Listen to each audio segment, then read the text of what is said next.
Shalom, shalom. And one more time, Bon welcome matin, to Beth Ariel shalom, to our shalom, study of the et great book. encore bienvenue à Beth Ariel et pour notre étude de ce grand livre du Lévitique qui montre tellement de facettes de notre Dieu gracieux. C'est une chose de lire la Bible, qui est une grande chose, merveilleuse, mais c'est encore mieux de l'étudier, de méditer et de se concentrer sur chaque mot de la parole de Dieu et arriver au point, comme David qui disait, Psaume 119, verset 18, « Ouvre mes yeux pour que je contemple les merveilles de ta loi. » Donc c'est la loi où est-ce que le livre de le Lévitique est inclus. Donc, il savait qu'il y avait beaucoup de choses de merveilleuses dans la loi. Et nous, on a encore plus que ce que David avait. Nous avons des prophéties qui se sont accomplies. Et on voit ça dans le Brit Hadasha, qui est en hébreu ce qu'on dit le Nouveau Testament. Donc, les mots de notre Messie sont là pour nous guider dans la loi, afin d'être encore plus émerveillés et de la beauté des Écritures. Avant de commencer, regardons que dernièrement, l'Église d'Angleterre a annoncé qu'ils vont formellement demander s'excuser pour avoir adopté des lois antisémitiques qui ont amené directement à expulser les Juifs britanniques dans l'année 1290, presque 800 ans de ça. L'Église appelle ça un acte de repentance.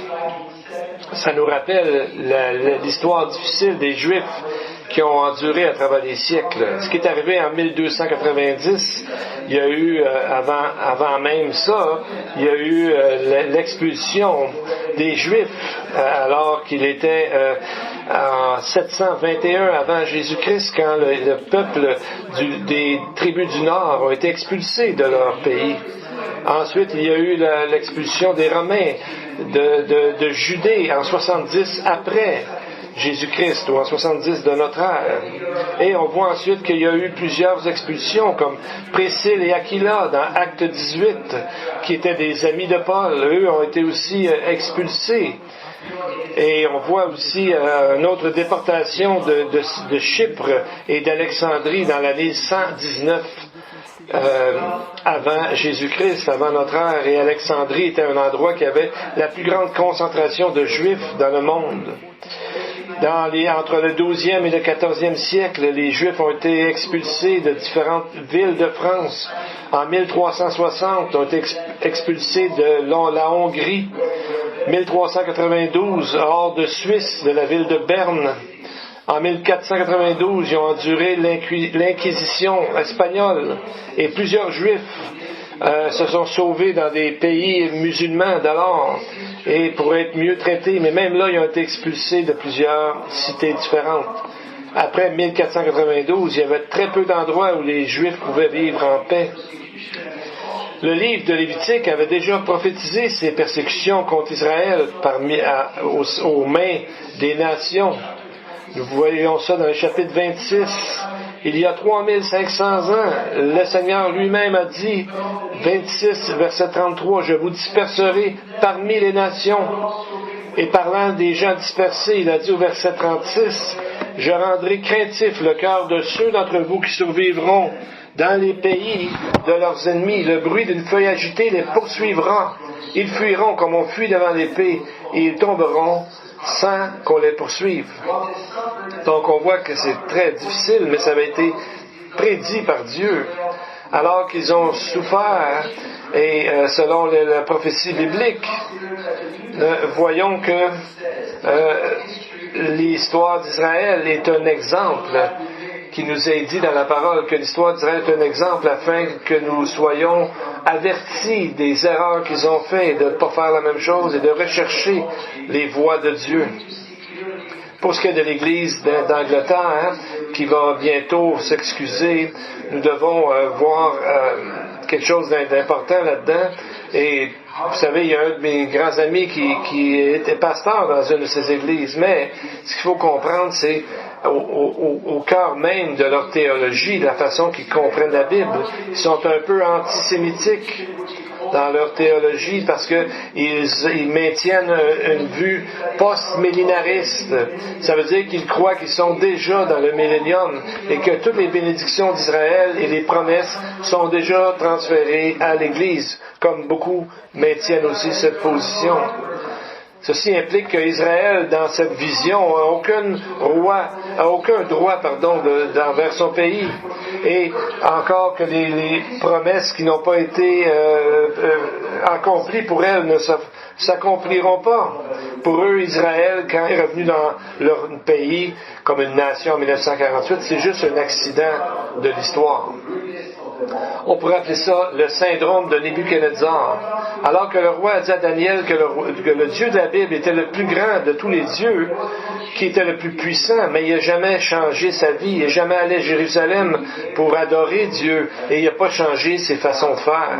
Donc on voit que c'est comme la Bible dit dans un proverbe, je crois, que c'est comme une vapeur qui fait des nuages, mais sans qu'il y ait de pluie pour avoir un effet réel.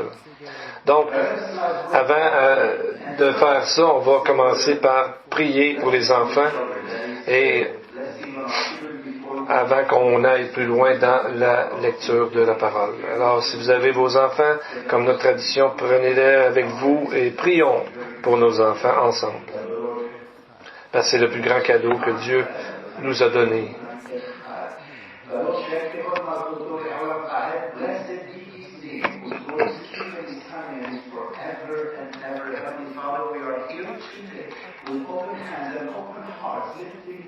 Our children up to you so that you guide them, strengthen them, and protect them, help them to come to you for guidance, provision, and protection. May nothing separate from you. Teach them, Lord, how to choose only your ways, so each step will lead us and lead them closer to you.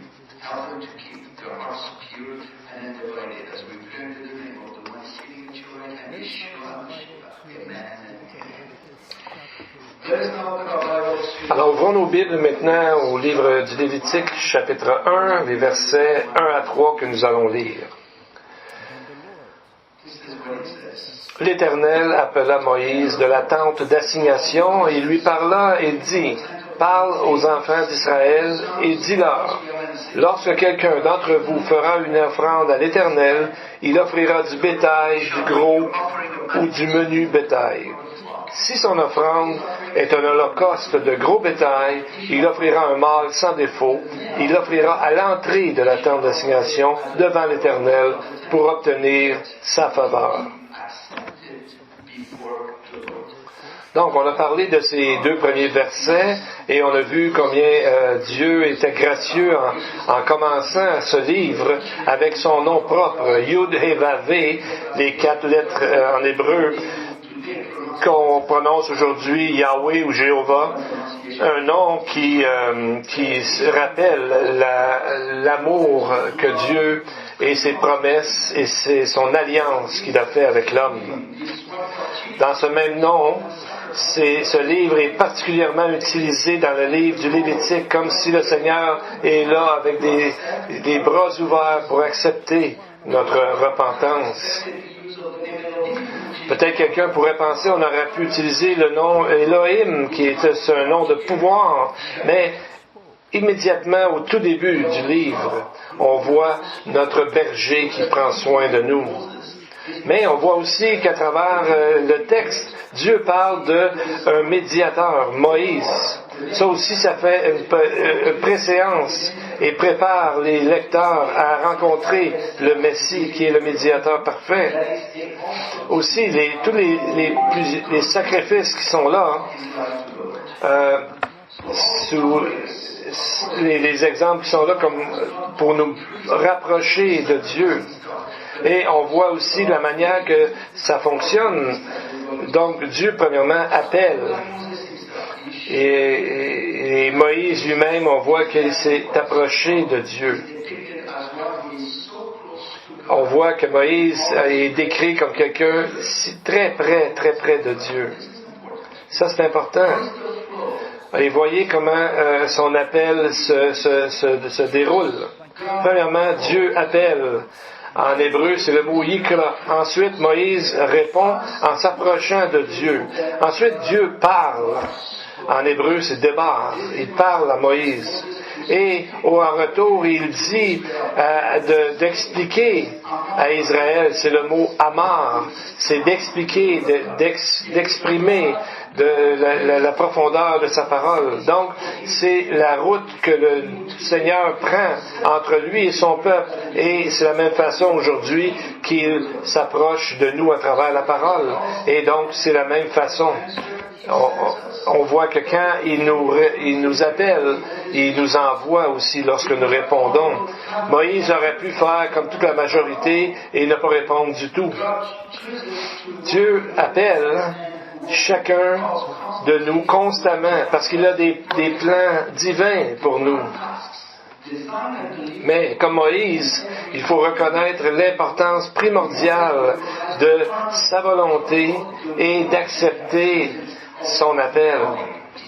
Et on sait que Dieu va nous aider. Jésus a dit dans Matthieu 22, 14, « Car il y a beaucoup d'appelés, mais peu d'élus. » Alors qu'il y a pas beaucoup de croyants.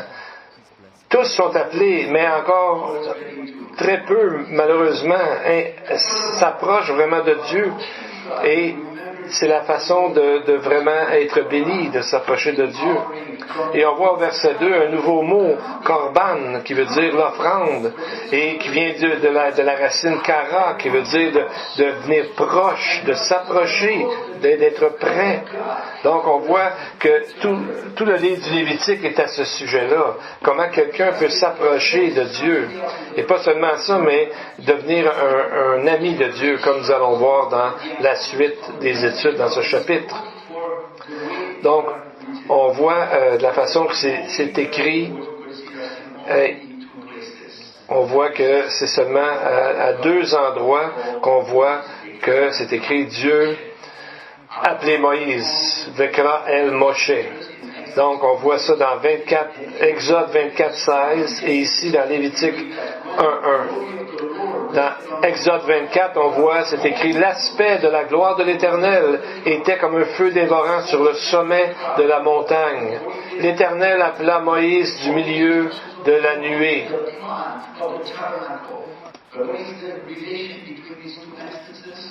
Donc, quelle est la relation entre les deux? On voit que c'est à ce moment-là, quand Dieu l'a appelé, Moïse a passé 40 jours, 40 nuits et reçu toutes les instructions de la loi.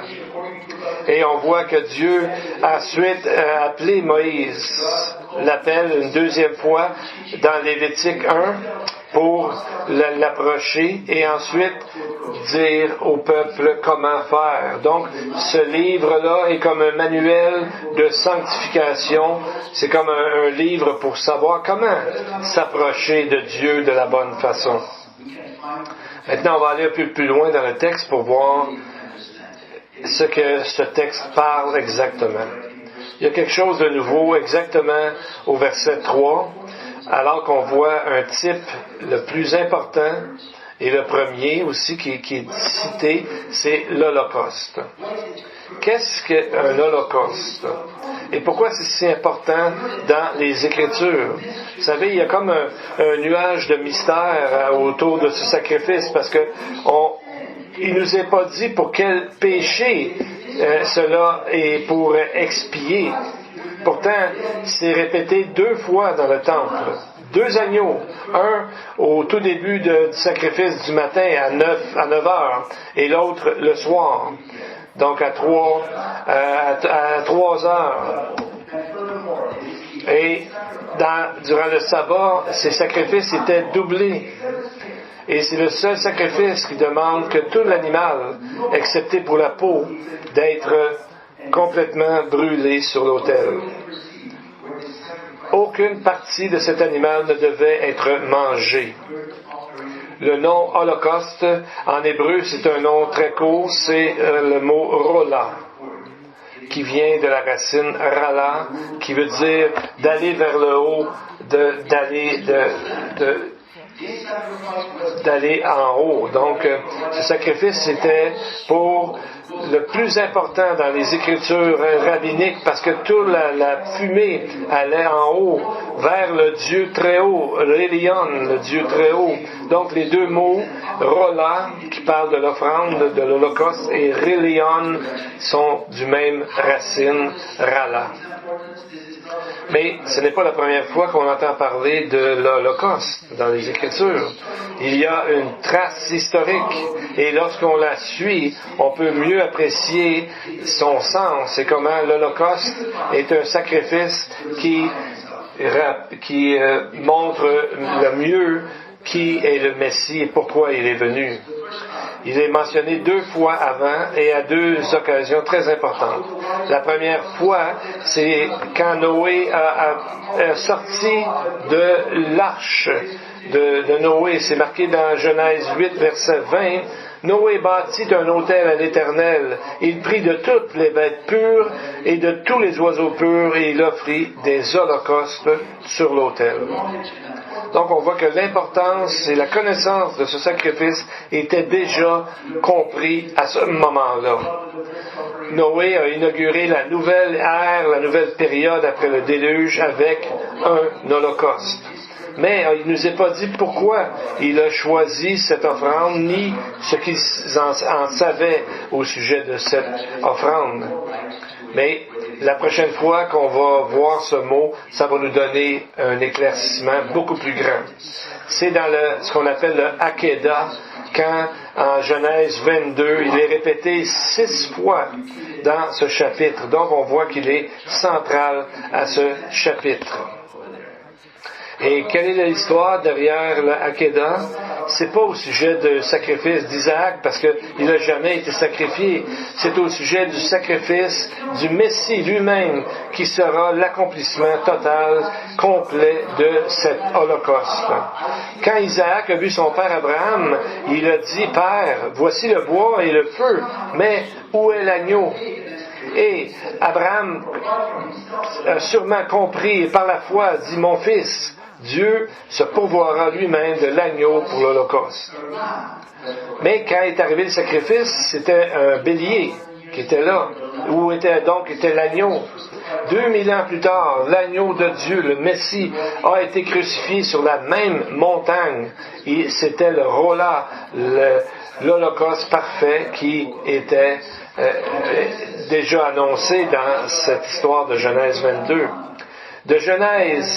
À partir de Genèse, les Israélites ont gardé la mémoire de l'agneau et à chaque fois qu'ils sacrifiaient les agneaux, vous vous rappelez les heures, 9 heures du matin, 3 heures de l'après-midi, exactement, Jésus a été crucifié à 9 heures et il a rendu l'âme à 3 heures de l'après-midi.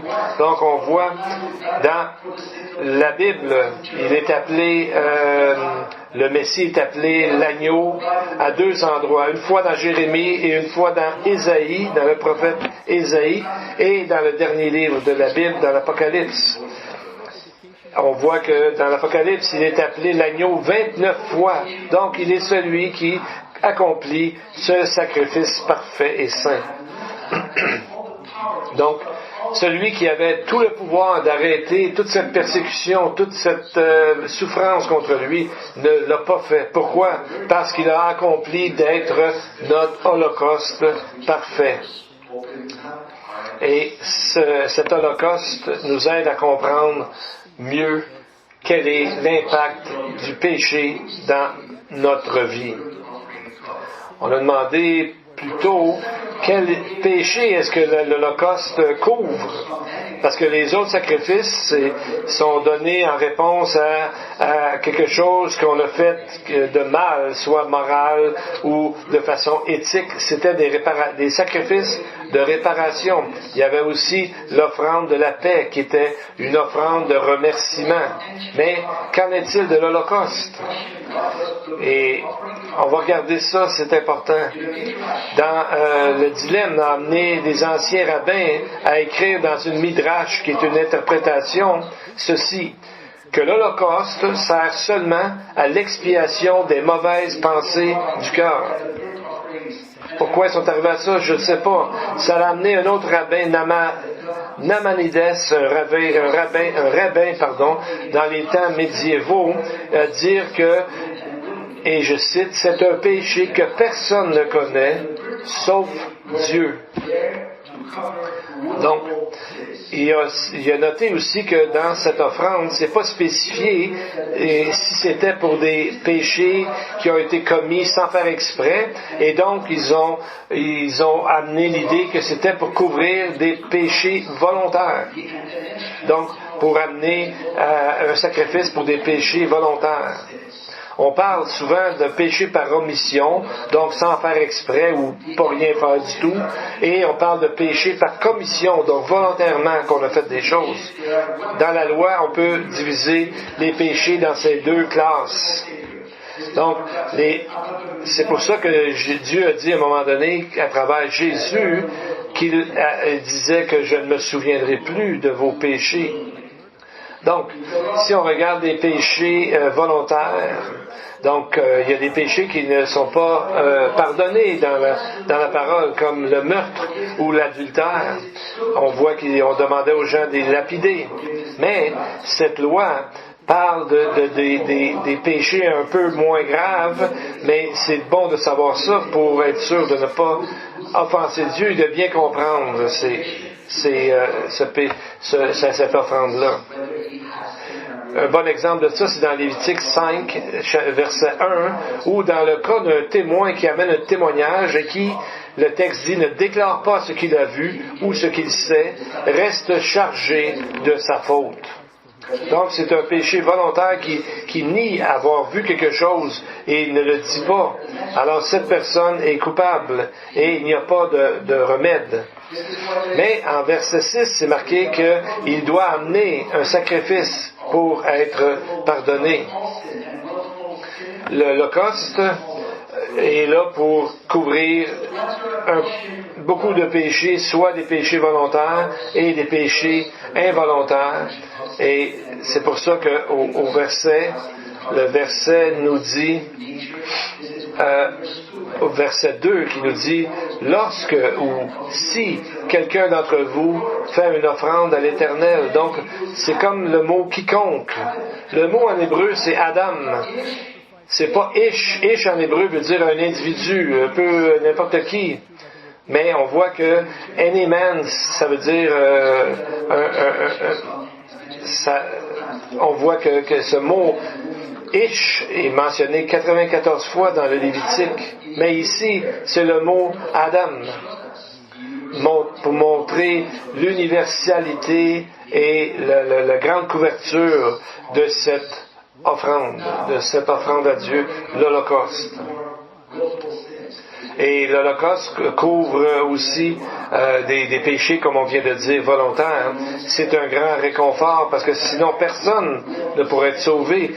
Paul dit dans Romains 7, 24, « Misérable que je suis, qui me délivrera du corps de cette mort? » Et au verset 19, il avait déjà dit, « Car je ne fais pas le bien que je veux, et je fais le mal que je ne veux pas. » Mais sa réponse est, « Gloire soit rendue à Dieu par Jésus-Christ, notre Seigneur, parce que Jésus est venu pour nous sauver de tous nos péchés. » Et c'est le sens derrière cette puissante offrande de l'Holocauste. Comme Jean a dit dans 1 Jean 2:1, « Mes petits enfants, je vous écris ces choses afin que vous ne péchiez pas. Et si quelqu'un a péché, nous avons un avocat auprès du Père, Jésus-Christ le juste. » Donc on voit ici,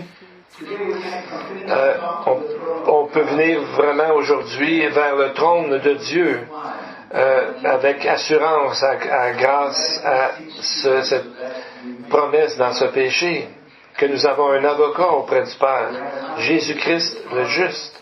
Donc il est marqué, si quelqu'un a péché, le même genre de formulation qu'on vient de voir, si quelqu'un, quiconque a péché, on a un avocat auprès du Père. Pour ceux qui sont croyants, tous les péchés sont pardonnés pour le croyant. Donc, une autre chose qu'on peut voir, c'est qu'on peut avoir la victoire à chaque moment. Maintenant, on regarde au sujet des péchés volontaires. Est-ce qu'il y a des péchés qui ne sont pas pardonnés? Oui. Il y en a qui ne sont pas pardonnés, mais c'est pour ceux qui ne sont pas croyants. Ceux qui sont croyants, Dieu promet d'avoir pardonné tous leurs péchés. Il y a un péché qui n'est pas pardonné. On voit, Jésus l'a dit dans Matthieu 12, 31. C'est pourquoi je vous dis, tout péché et tout blasphème sera pardonné aux hommes, mais le blasphème contre l'Esprit ne sera pas pardonné.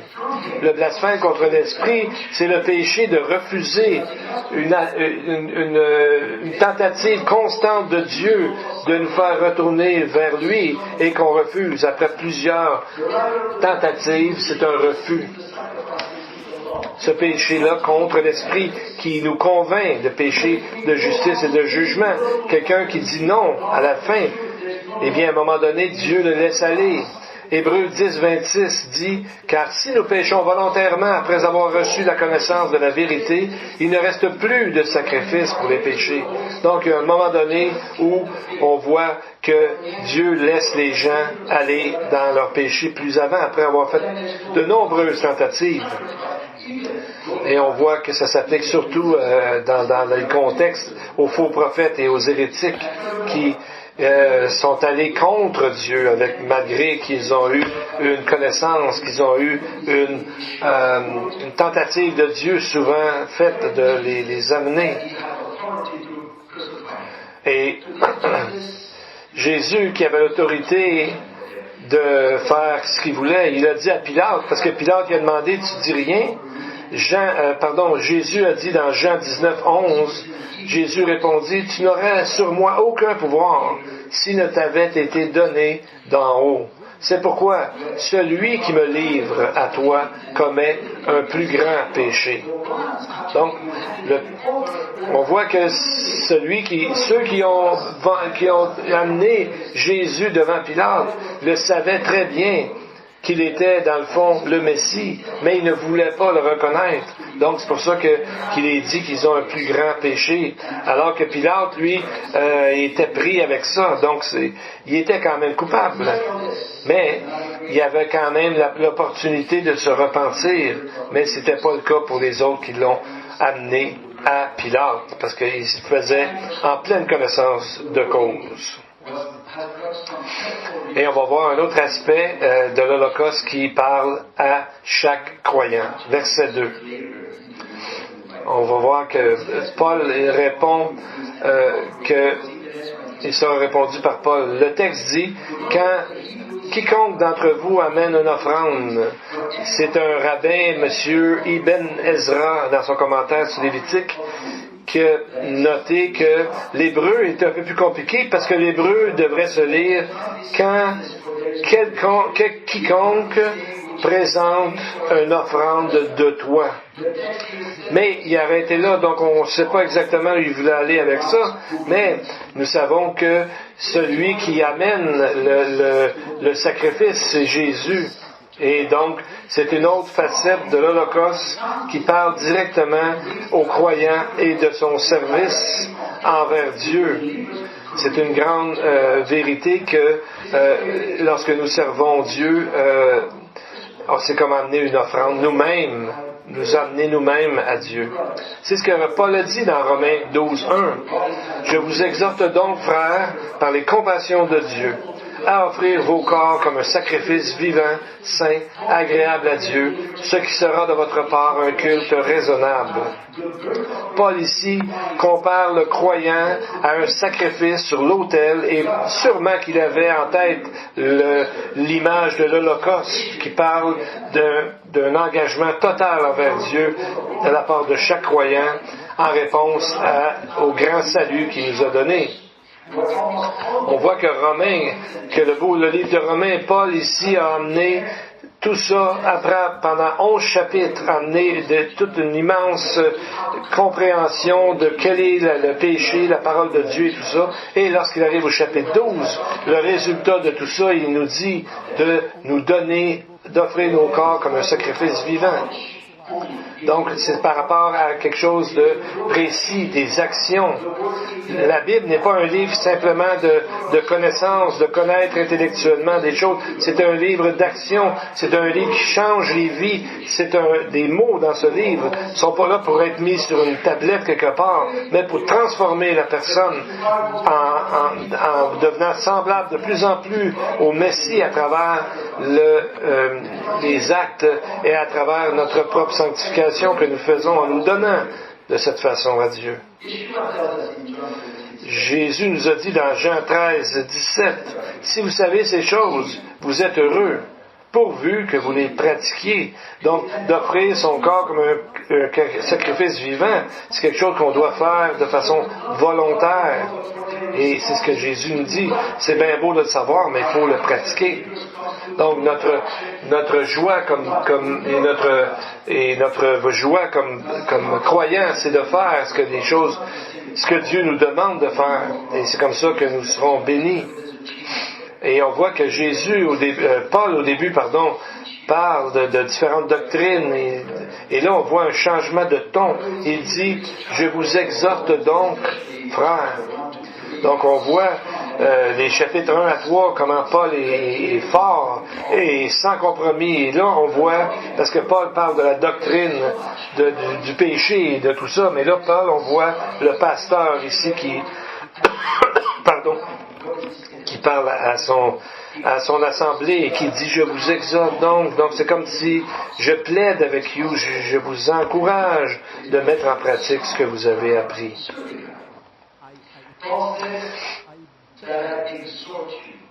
Donc, on voit on voit le cœur de Paul, là, il dit, je vous supplie, faites quelque chose avec ce que vous avez appris. Donc, en d'autres mots, quand on apprend des choses, il faut faire quelque chose avec ce qu'on a appris. Vous remarquez comment le texte commence dans Lévitique? Il dit, lorsque quiconque d'entre vous fait une offrande à l'Éternel. Donc, c'est quand ou si. Donc, ça voit, c'est un commandement, c'est pas un commandement ici, c'est quelque chose de volontaire. Donc, si vous voulez, ce n'est pas Et le même esprit a inspiré Paul à prier et à prier les gens, à les supplier de faire quelque chose avec ce qu'ils ont appris. Donc, c'est pas quelque chose de facile à faire, mais c'est comme ça qu'on va avoir de grandes bénédictions dans nos vies et qu'on va emmener des bénédictions alentour de nous, aux gens qui nous entourent. Parce que si on s'engage dans ces choses, c'est comme offrir un holocauste de façon volontaire à notre Dieu. Et comme nous sommes, c'est pas une façon de dire faut changer de travail ou de déménager, mais c'est un changement intérieur et de se donner à Dieu dans nos pensées. Et comme dit Jésus ailleurs, de l'aimer de tout notre cœur, notre force et nos pensées. Et c'est ainsi que nous serons heureux et que nous amènerons de la joie autour de nous et d'amenerons la possibilité de parler du Seigneur. Donc, on va lire les versets 1 à 4 pour voir que cette personne dans Lévitique 1, c'est un type de vous et moi. Versets 4 à 6. Il posera sa main sur la tête de l'Holocauste qui sera agréé de l'Éternel pour lui servir d'expiation. Il égorgera le veau devant l'Éternel et les sacrificateurs, fils d'Aaron, offriront le sang et le répandront tout autour sur l'autel qui est à l'entrée de la tente d'assignation. Il dépouillera l'Holocauste et le coupera par morceaux. C'est pas le prêtre qui fait ça, c'est pas le sacrificateur, c'est la personne qui amène l'offrande. Vous remarquez ici les actions que cet homme doit faire? 1. Il doit poser sa main sur la tête de l'Holocauste. Deuxièmement, il doit égorger le veau ici. Troisièmement, il doit dépouiller, donc ôter la peau. Quatrièmement, il doit le couper en morceaux. Quatrièmement, au verset 9, il lavera avec de l'eau les entrailles et les jambes. Après avoir vécu une telle expérience, tu ne veux plus pécher de nouveau. C'est ça l'idée. C'est ça l'idée du message biblique ici. Lévitique ici, c'est la cure, c'est le remède parfait contre la foi facile là, qu'on voit des fois. Là. On voit vraiment que c'est difficile. C'est un côté de la chrétienté qu'on voit pas souvent des fois. Il y a des endroits où on n'entend jamais parler de la gravité du péché. Donc ce livre nous montre de plus en plus comment grave est le péché pour Dieu. On va essayer ici de se rappeler, on va se mettre dans les sandales des gens qui étaient là à ce moment-là. Imaginez-vous, vous approchez le tabernacle. On approche, il y a une longue file de personnes qui tiennent leur animal, qui sont des animaux là, soumis et tranquilles, j'imagine. Donc, cette longue ligne va jusqu'à un énorme autel de sacrifice. Mais alors que vous attendez avec votre animal que vous tenez et vous approchez de l'altar, de l'autel pour votre tour, vous commencez à vous apercevoir qu'il y a du sang partout qui coule et de la fumée qui s'élève de l'autel et là, on voit que les vêtements des sacrificateurs sont pleins de sang et leurs sandales pleins dans le sang et partout il y a des morceaux d'animaux. Peut-être après avoir voyé ça, plus que vous approchez, vous regardez votre animal que vous aimez, vous connaissez maintenant, puis vous filez un peu mal de dire vous êtes obligé de le tuer, vous êtes obligé de l'égorger. Mais l'image est que vous devez faire ça parce que vous devez apaiser la colère de Dieu à cause de votre péché. Donc c'était ça qui était la loi. Notre tendance, c'est de minimaliser notre péché et de le rationaliser. Mais Lévitique est là pour nous dire que c'est le contraire. Tout ce que Dieu veut qu'on sache, c'est que comment le péché le dérange. Et tout ça a été ajouté à cause de notre transgression.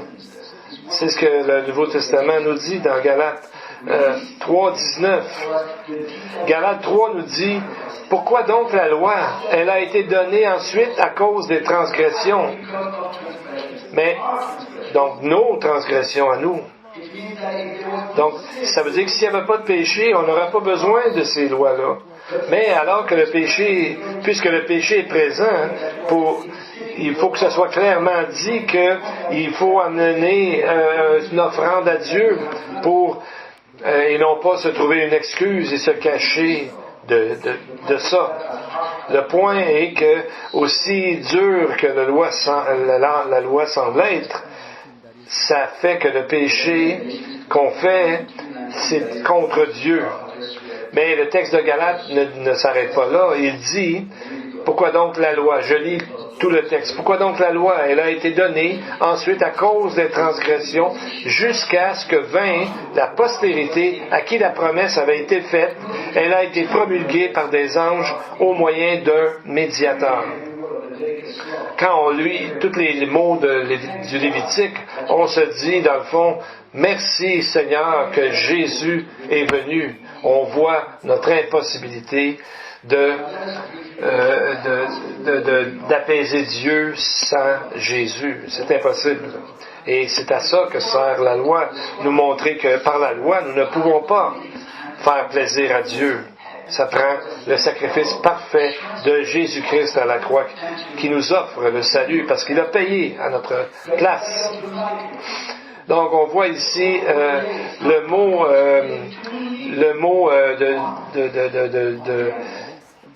de mettre les mains sur l'animal, c'est en hébreu, c'est samak.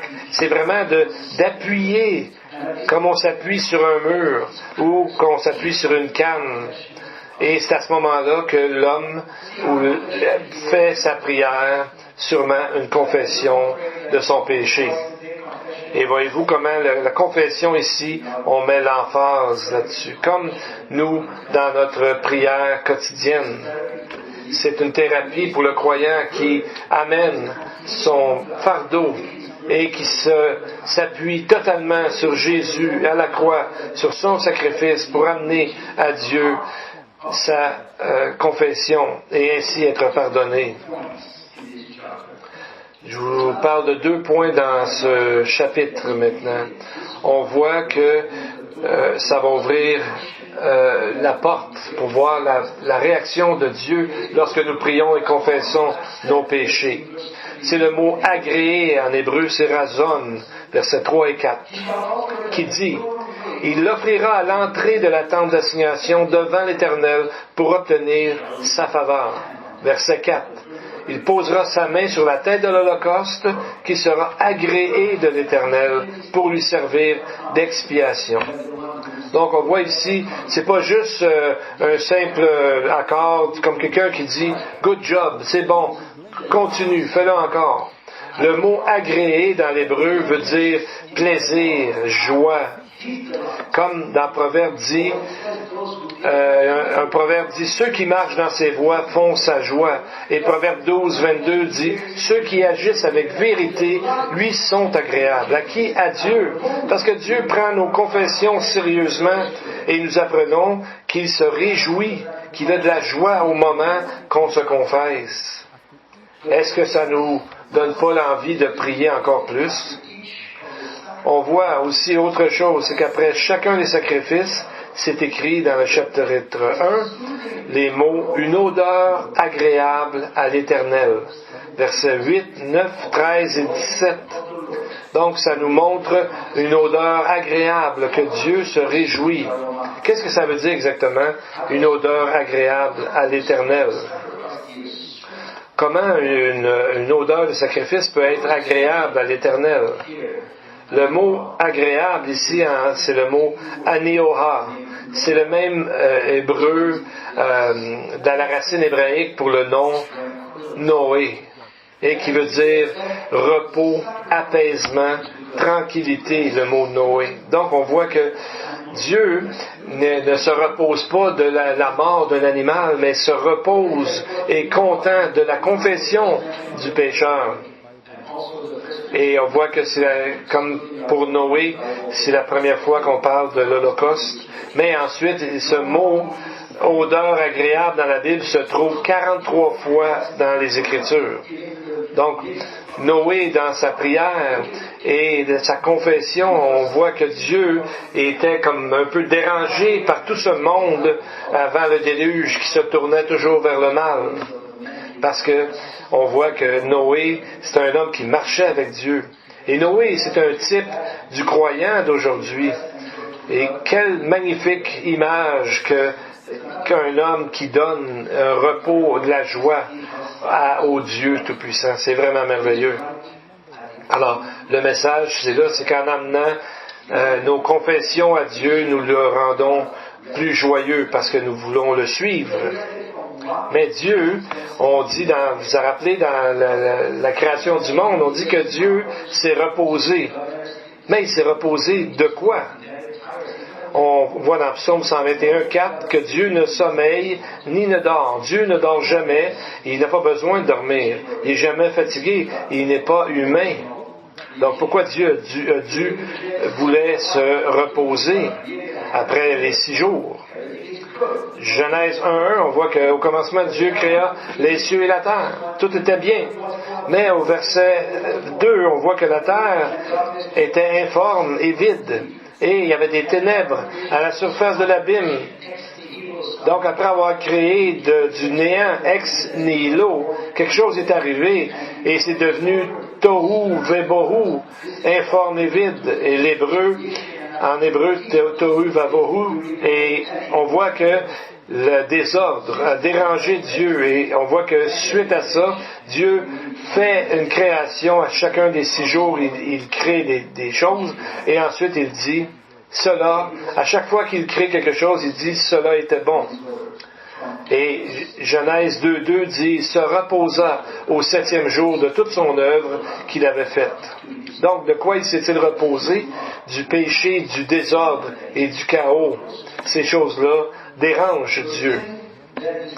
Donc, le péché dérange Dieu et aussi loin on peut voir, c'est que le péché, quand on le confesse, et on confesse que ça a amené du désordre et du chaos dans notre vie, et quand on confesse, ça amène un repos, si on peut dire, ça amène de la joie à Dieu. Et à ce moment-là, c'est comme d'être une odeur, agréable à l'Éternel. On voit cette image dans 2 Corinthiens 2,15 à la fin du chapitre 2. Paul dit, « Nous sommes en effet pour Dieu la bonne odeur de Christ parmi ceux qui sont sauvés et parmi ceux qui périssent. » Donc aujourd'hui, les croyants sont devenus une odeur agréable à l'Éternel, d'autant plus quand nous donnons nous-mêmes en sacrifice vivant à l'Éternel et qu'on marche dans le Seigneur. Alors nos prières, notre confession, c'est un objet de joie pour lui. Comment maintenant on peut faire ça? On va regarder deux textes dans Psaume que le livre des Hébreux cite avec un petit changement, mais très important dans la manière que ça a été écrit. Psaume 40, verset 6. Tu ne désires ni sacrifice, ni offrande. Tu m'as ouvert les oreilles.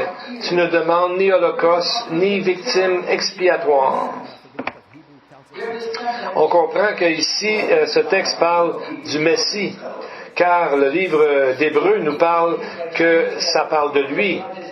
Donc, ça commence par nous dire que le Seigneur ne voulait pas un sacrifice et une offrande parce qu'il ne prend pas plaisir dans la mort d'un animal. Et à cause de cela, il a percé les oreilles du Messie. Comment comprendre ça? La plupart des traductions ont le mot « ouvert les oreilles » au lieu du mot « percer ».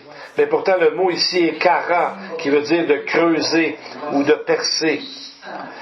Dans la loi, on voit que percer les oreilles voulait dire... ça veut dire qu'un serviteur voulait le demeurer pour toute sa vie. On apprend dans Deutéronome 15 qu'après 7 ans, un serviteur ou un esclave était libre de partir. Mais s'il voulait demeurer avec son maître pour le reste de sa vie, voici ce que le Seigneur lui demandait de faire au propriétaire. Verset 17. Alors tu prendras un poinçon et tu lui perceras l'oreille contre la porte et il sera pour toujours ton esclave. Tu feras de même pour ta servante. Une fois que l'oreille est percée, le serviteur ou l'esclave était pour servir ce maître toute sa vie, tant que sa vie durerait. Et comment cela s'applique-t-il à Jésus? L'Esprit l'explique dans Hébreux 10.5. C'est pourquoi Christ, entrant dans le monde, dit, « Tu n'as voulu ni sacrifice ni offrande, mais tu m'as formé un corps. Tu n'as agréé ni holocauste ni sacrifice pour le péché.